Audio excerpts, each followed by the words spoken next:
Excuse me. Can I help you with something? Yes. Hi. Did you move the new comic issues? Because it used to be on that wall over there.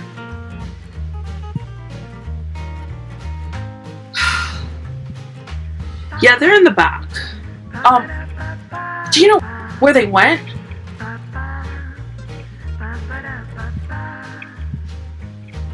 What you're gonna do is you're just gonna kind of like walk through all those action figures you see right there. Well, so walk through the action figures. Then you're gonna make like a right. Yeah, a right. And then you're gonna go past the back issues, around the board games. Then you're gonna see the manga, and on the other side of the manga, on the other side of the manga,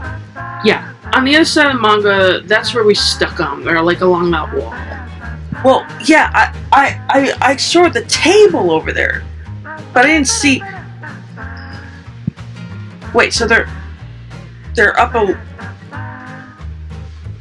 Well, duh, we had to put the gaming table somewhere. I mean, it's our #1 seller. I mean, what did you expect? So how do I get over there? Because those kids are kind of blocking the whole way.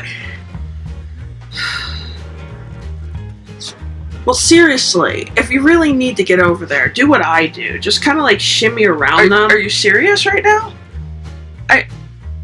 Just whatever you do, don't, distract them, because, like, seriously. This is a comic book store, right? They hate it when you interrupt their game. I mean, I don't know, it's like Pokemon, but for some reason, they take it very seriously. Okay, you think they're bad? You should see the Warhammer people. No problem. Yeah, so just grab what you want, and I'll cash you out when you're done.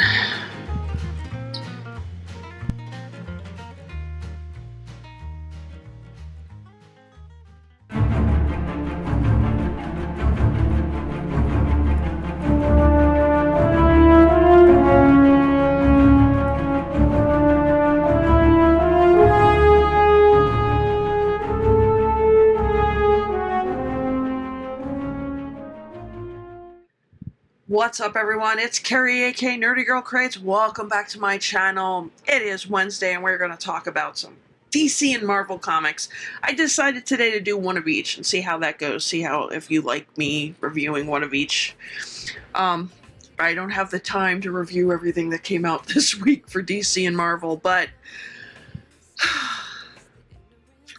we're going to start off with DC, and we're going to talk about Batman 131. Now, for those who don't know, and you haven't been following my channel, I gave up a while ago on DC and Marvel comics because I was really frustrated with the direction they were going in. It wasn't until recently I decided to start dipping my toes back into them and seeing what they had to offer, and I have been reading some, not a lot, but I have been reading some, and one of them has been the Batman run by Chip Zdarsky. Now, Chip Zdarsky, amazing writer. I liked his whole storyline with Failsafe, Batman going up against something of his own creation that he designed to wipe himself out in case he ever becomes exactly what he hunts. And it's been really good. I think he's done a really good job developing the relationship between Bat and Tim Drake, Robin. I like that, how the team had come together to help him try to beat Failsafe. It was doing really well up until 130. 130 is where it started to fall apart with me, because they had this stupid, over-the-top, like, how to put it?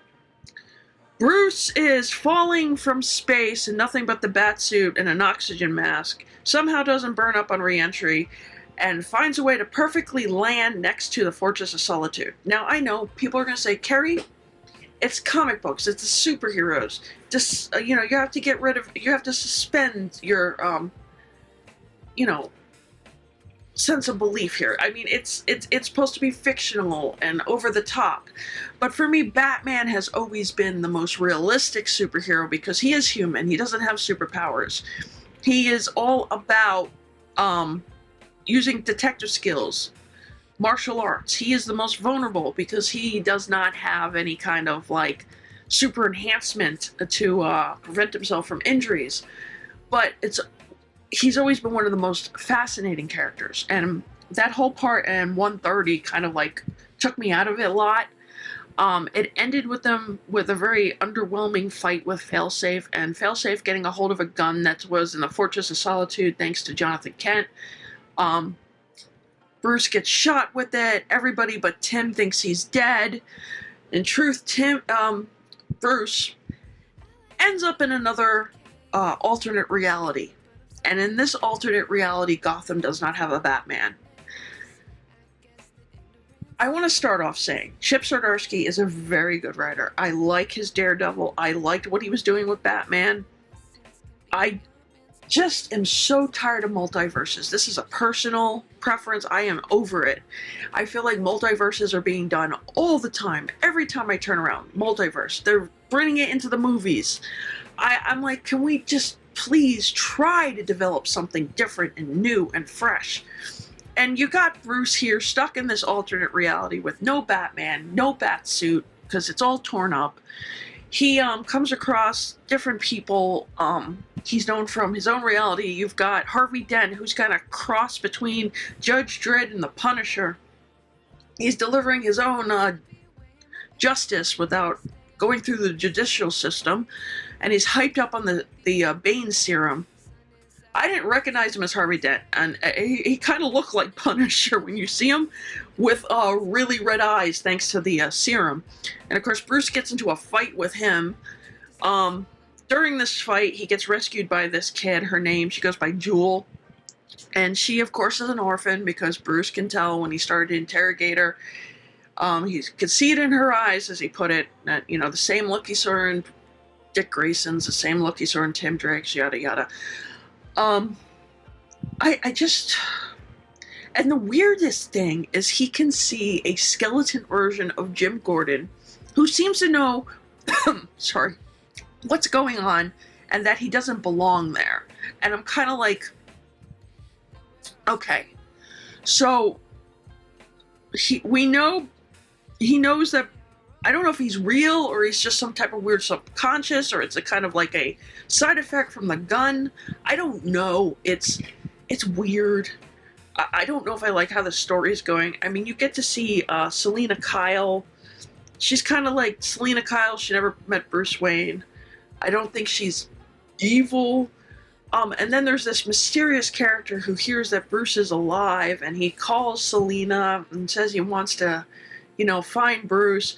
And he's dressed in like this red and white outfit, and he's doing these experiments on people with what I assume is the Bane serum. I don't know who this guy is. It kind of looks almost like a updated version of the Hawk's costume from Hawk and Dove without the wings. It's weird. I mean, maybe this is a character that's been around before, but for some damn reason, I don't recognize him. I trust Chip. He is a good writer. I'm hoping to God he's got something planned, that he's going to execute this well. One of my biggest things was, after the way he ended the Failsafe story, I kind of wish we, instead of doing this stupid multiverse thing, we went into maybe dealing with the consequences of this Failsafe, because he developed this thing to hunt him down if he ever became exactly what he feared, a criminal, a murderer.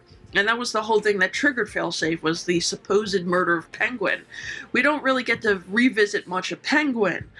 It's kind of just like we're completely going in a whole different direction. I'm not sure if I like it. I'll have to wait and see. The other thing I don't like is the previous story with Chip. We had Jorge Jimenez on art, and I really like Jorge's art. But now we have Miguel Mendoza. I think I said that right. But his art's not bad. It's just, compared to what you had previously, it's okay. I hate when we change artists out. I know we're going into a different chapter and a different story, but it's still connected to the last story. It's jarring. It's jarring. I don't like it. Maybe I got spoiled by manga. I'm not sure. But I'm not completely thrilled. Then they had they seem to be doing this thing with DC. They have like these side stories at the end of the Batman. Last time it was all Catwoman. This time it's Tim Drake. He's convinced Bruce is alive. Jonathan Kent is trying to apologize for putting the gun there. Of course, it's not Jonathan's fault. It just, where else would he put something so dangerous? But then the Fortress of Solitude. But he's convinced Bruce is dead. Tim doesn't want to give up. Dick Grayson's the only one who feels the same way as Tim and says, we'll get him back, but right now we need to do is protect the city, which makes sense. I think the side story was a little better. Again, just me. But I guess we're going to see where this goes. That's Batman 131. It is... I don't know. I will give it a couple more issues and see how it is before I decide to completely drop it. I'm trusting in Chip that he's going to do something spectacular, but we will have to wait and see. So yes, that was my DC comic review.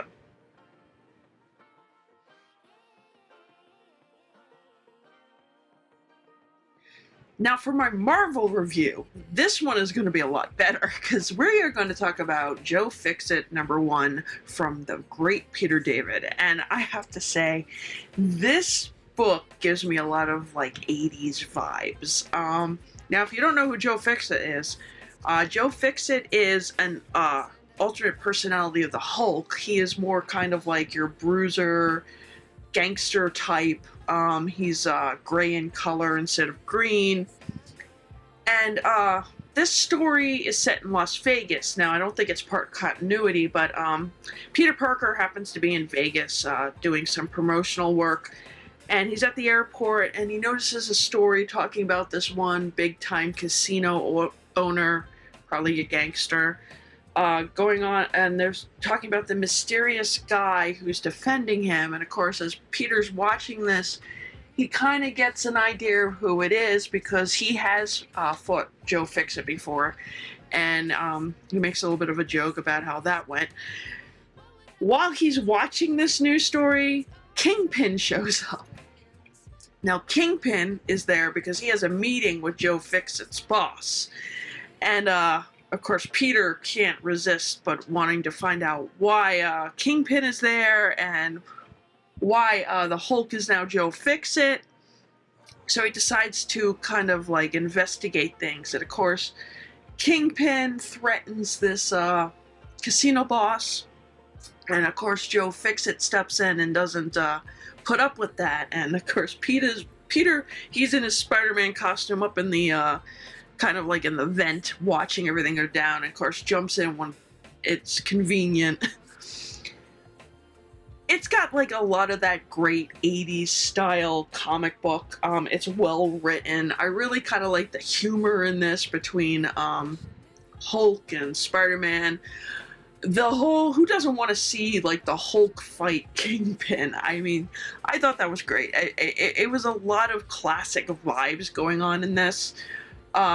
It's of course only issue 1. It ends with a very pissed off Kingpin looking for revenge, so that's going to be coming next. And of course Spider-Man, he's probably going to stick around to find out what exactly is happening and why Bruce Banner hasn't regained control of himself, and what exactly prompted Joe Fixit to jump out. And of course Joe Fixit is kind of like happy in what he's doing. He doesn't really want Peter to kind of stick his nose in things. So it's going to be interesting to see how that goes. Again, it's Peter David. There's a bunch of different cover artists, but I was trying to figure out, and I don't have the book here, but I was trying to figure out who did the main art in it, because again, just like the story, the art itself had a very classic 80s kind of style to it, like traditional Marvel. And I really did appreciate it. Again, I don't think it's continuity, but again, I feel like a lot of the Marvel books, with a very small handful, a lot of the ones that are not in continuity are doing really well. Stuff that's kind of giving you that old school vibe, whether it's 80s, 90s. It's kind of almost like it's working better there than it is with ongoing storylines in their, interconnected universe. It also kind of points out a fact that you need better writers, you need better artists on these main continuity books. but we all know how that's going. So far, they do have Chip Zdarsky on Daredevil, which has been pretty good, and also Benjamin Percy on the Ghost Rider run, which I've been liking. But I kind of wish they would lean more into these directions with these type of stories like Joe Fixit, instead of doing like these really odd, doesn't make any sense with the characters they're working with, or kind of trying to, like, instead of really developing some of these new characters, kind of just like forcing them down your throat without giving any reason for you to want to back them or like them. So it's kind of refreshing to read something like this, and I'll probably be definitely checking out more of it. Not like the biggest Hulk fan, but this was a lot of fun. This was like a real fun read. So I highly recommend Joe Fixit by Peter David. Also, I want to remind everybody, if you haven't already, do not forget to like, share, and subscribe. I'm this close to getting to 600. I'm hoping to God we can make it soon. Also, check out some of my affiliate links down below if you're looking for some deals on whether it's manga, comics. I might have something down there for you to check out. Also, reminder, I have a live stream Tuesday nights. This month might just be bi-weekly for Otaku Tuesdays because the squad, a lot of them have some things that their schedule is a little bit out of whack, but that's fine. Everybody's got a life outside of YouTube. But I do recommend checking out Otaku Tuesdays. I will be back Friday with an indie comic review, so stay tuned for that. And of course, Mondays is always Manga Monday. I have put up a poll to vote for what I'll review next, so if you haven't checked that out, please do. So for now, I want to say thank you for joining us, and I'm looking forward to read your comments down below, and I will see you in the next video. Bye!